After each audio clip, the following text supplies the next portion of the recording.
Hivi mnawaelewa kweli hao walionunua iPhone 17, walionunua iPhone 17, mnawaelewa vizuri kweli jamani? Au mimi tu ndo nina roho mbaya, nina choyo inanisumbua kwa vile sina ndo ninaona donge labda. Maana imekuwa kai ile miguu ya mistari stari au ile miguu yenye minazi ile. Maana imekuwa tena balaa. Kila mwenye iPhone 17 hana jinsi ya kuishika zaidi ya hivi mama.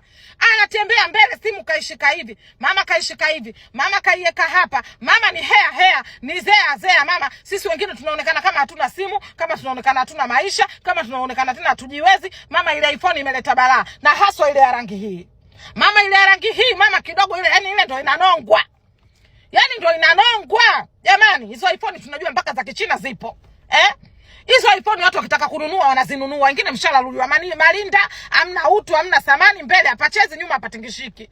Yaani kila kukicha mama hano mama, kama mna ulemavu mama hano. Unamlingishia nani? Unamlingishia naye hiyo simu nani? Kwendeni bwana we. Kwendeni bwana, na mkikasirika mkasirike bwana, kwendeni. Na sisi pia tuna simu vile vile na zina kamera kali kuliko hizo. Kama ndo ninachona na rombana niwe nayo.